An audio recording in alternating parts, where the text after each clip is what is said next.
Yo, what's happening, everybody? So, little proof that this is not a curated experience. This is off the cuff. This is the real thing. I found a place to hide for the night,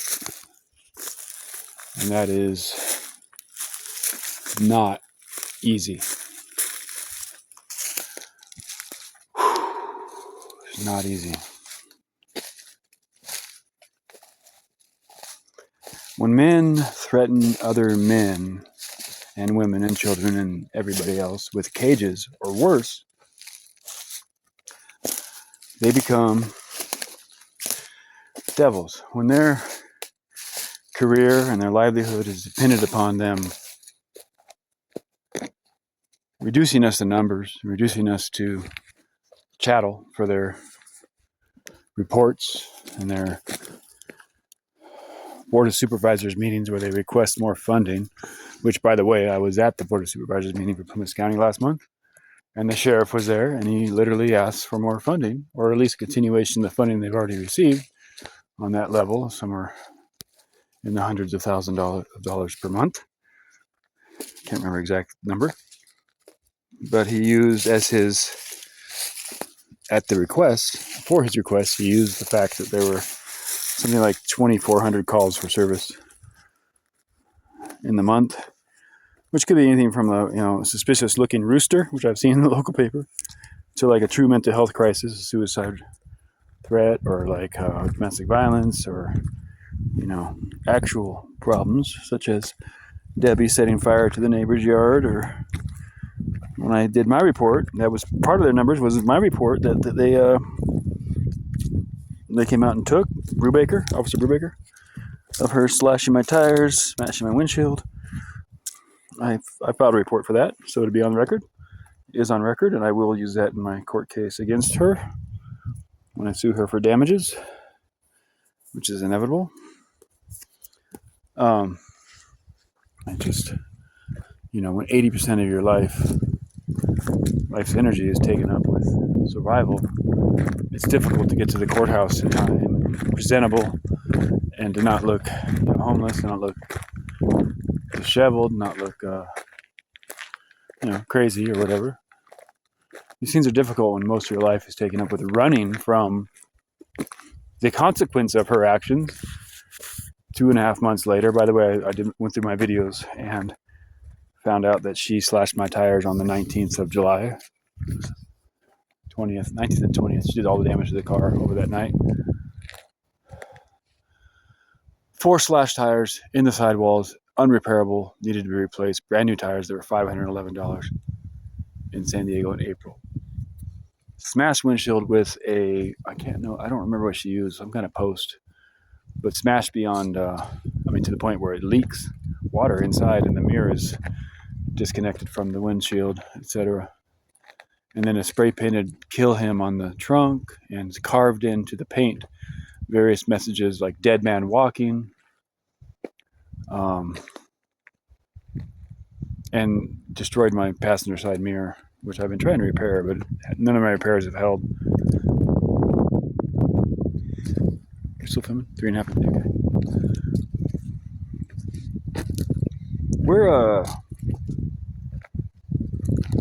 We're in a situation where mental health crises are at a pandemic level. I'd say 1 in 5 people suffers from some kind of mental health issue. Now, let's draw that out. That's 20% of the human race has a self-professed or diagnosed condition of mental health issues, such as suicidal ideation, depression, bipolar, schizophrenia, paranoia. My daughter Natalie had explosive anger disorder, EAD. A lot of people have seasonal affective disorder, SAD. When you look at the DSM-5, Diagnostic Systems Manual 5, there are 1,600 pages filled with disorder after disorder after disorder, and not a single page or recommendation for what it's like to be a healthy human being. Think about that. We're very good at pointing the finger. Remember when you point the finger, you have 3 pointing back at yourself, at least.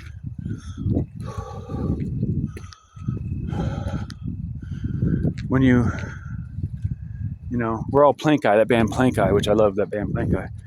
The idea is from scripture, and Jesus says you try to get the speck out of your brother's eye, and you ignore the plank in your own eye.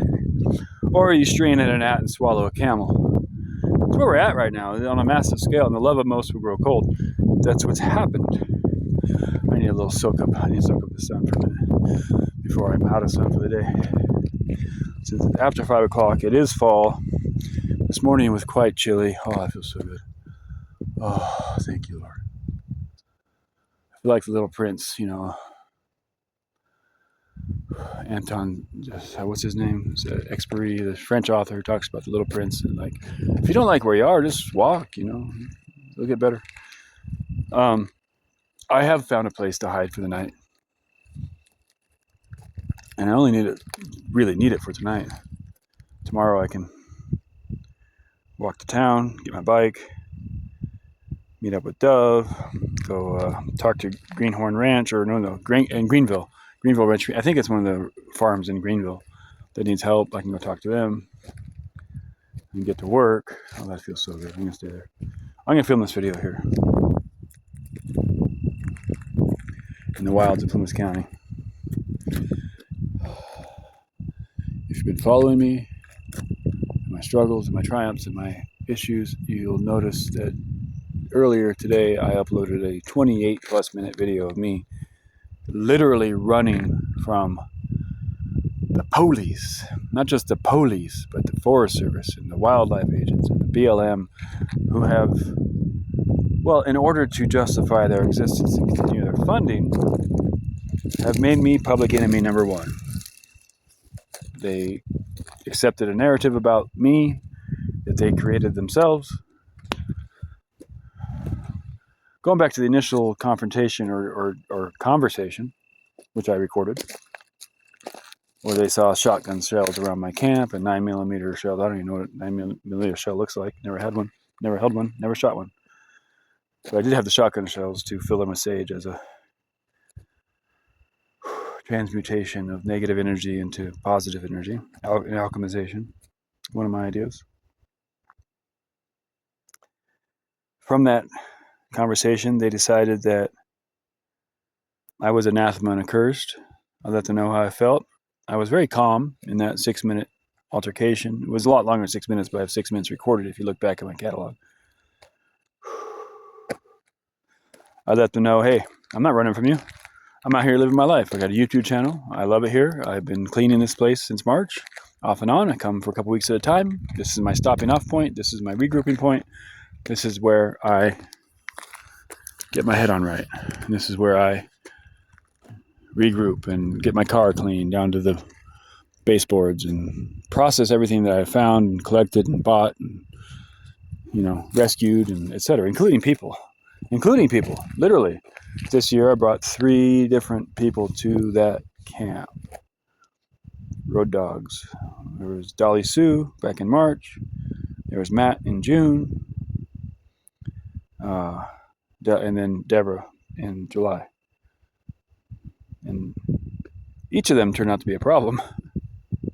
Dolly Sue, the least of the problem. She actually did just gracefully bow out of my life, and I haven't heard from her, heard hide nor hair of her since. You know, she left me in Pacific Beach in San Diego. I'm in the woods. I'm out here on Forest Service Road 24 and blah, blah, blah. I'm not going to tell you. It is Plumas County. It is a thoroughfare. It is a very common road used to gather firewood. It is Monday evening, so I think people went out on the weekend and got their firewood. The crews were out working earlier today. I encountered 2 different crews, one Forest Service and one private contractor. God, this feels good.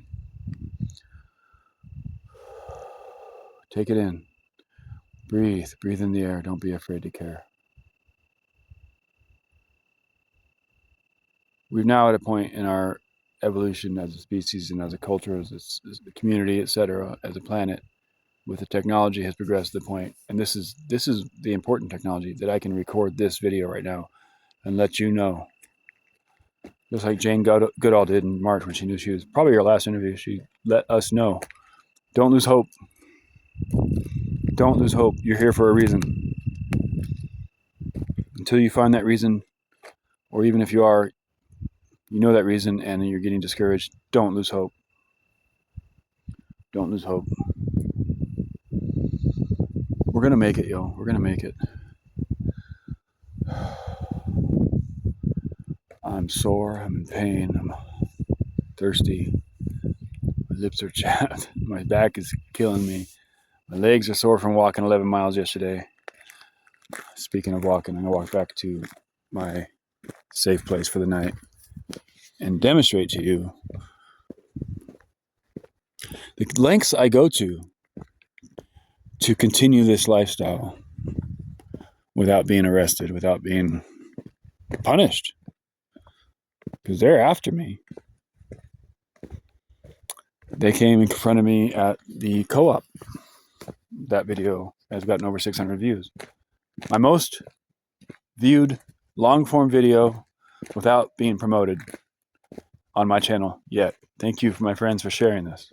I've increased my subscribership about 28 this last 2 weeks, mostly from that video, because I let them know what's up.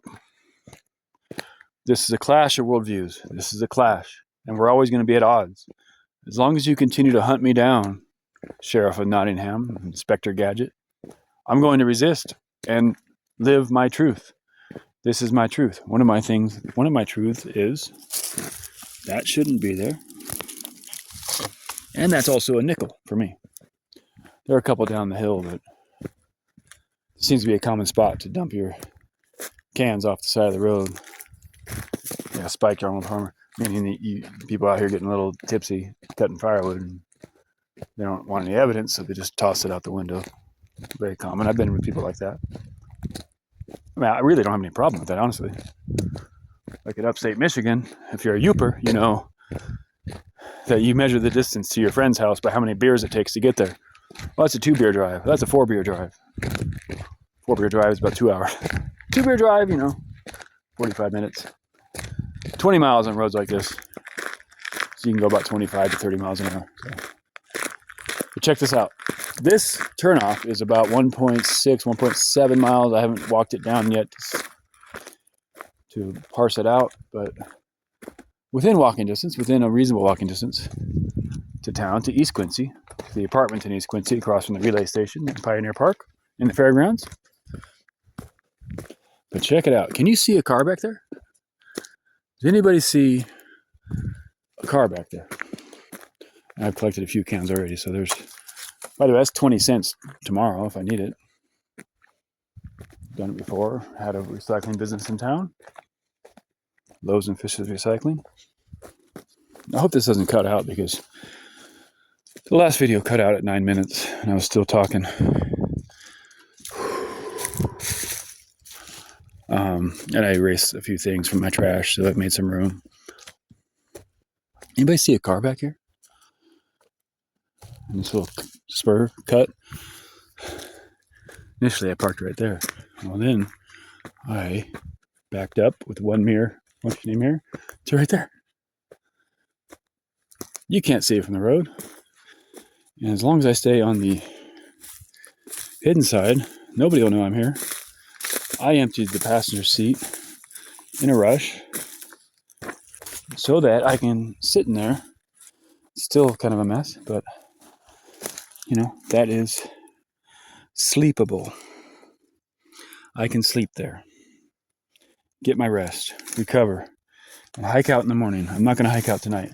I have my solar light charging about 100 yards that way. I think before I finish this video, I'll hike back there, because once the sun goes down, it's not going to charge anymore, and I don't need to add a chore for myself in the morning. And by the way, I went back here. I left some food for the critters as an offering. So, old flour tortillas.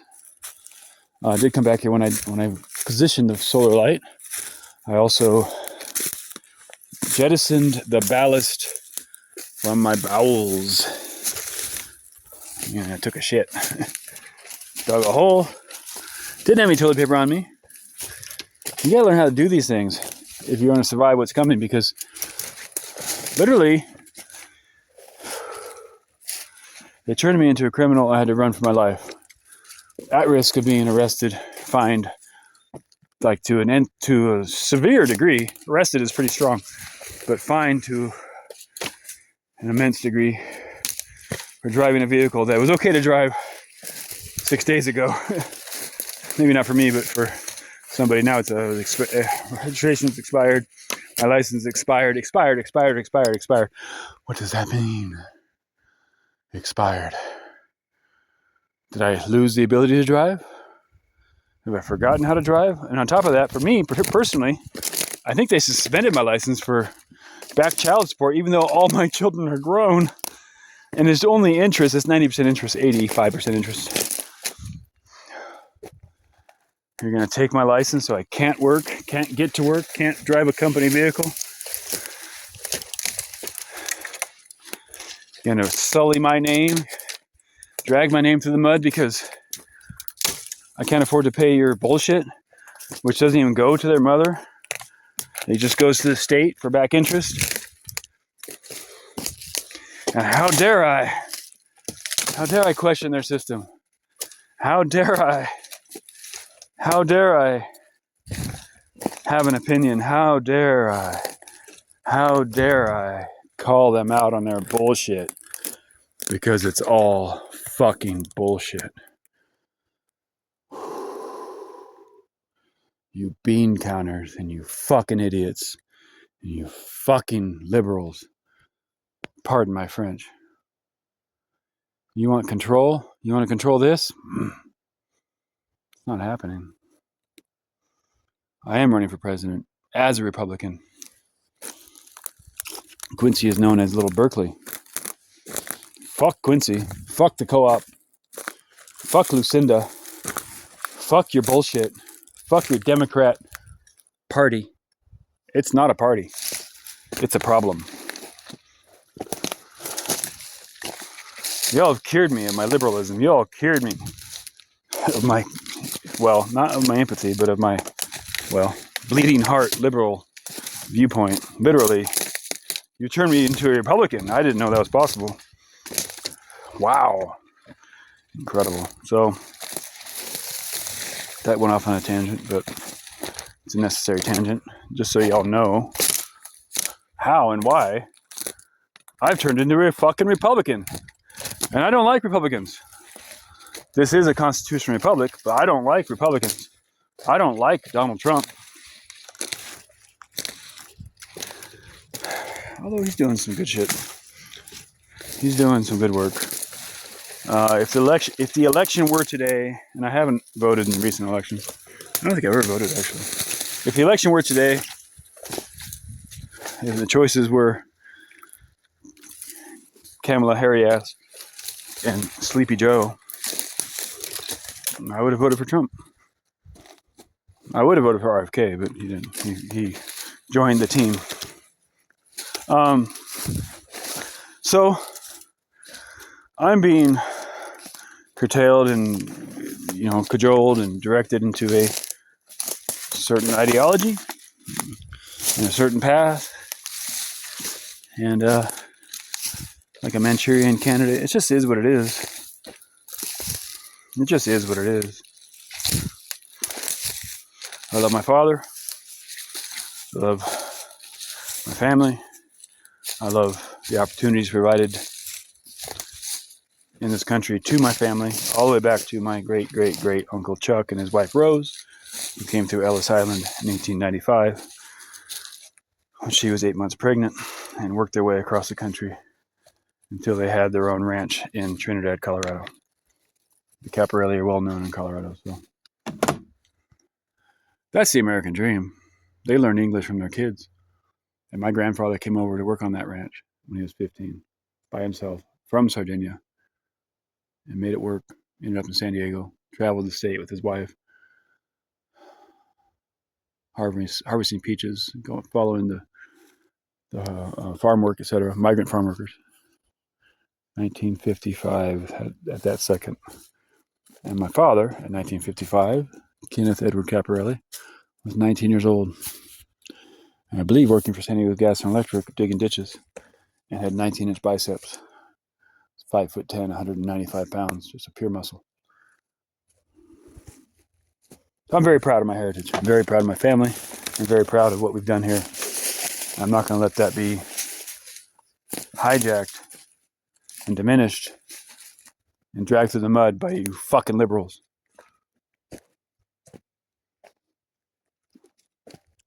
Yep, that's what's up. You fucking liberals, and actually Republicans, all you landed gentry, have put me in this situation where I have to find a hiding spot. And I'll finish with a worship song. Hiding place. You are my hiding place. You always fill my heart with songs of deliverance. Whenever I am afraid, I will trust in you. Love that song. I will trust in you. Let the weak say I am strong in the strength of the Lord. I will trust in you. That's what's up, yo. Not lip service. Not just things I say to get brownie points with him. Give strength to my spirit, peace to my soul. I hear a car coming. I don't need to be seen by anybody. Got my cleats on. I run straight up a mountain. With my God, I can scale a wall. I can advance upon a troop. It's not paranoia. It's just intelligence. So with that in mind, I finish this video with my handy catchphrase. God bless America. Over and out.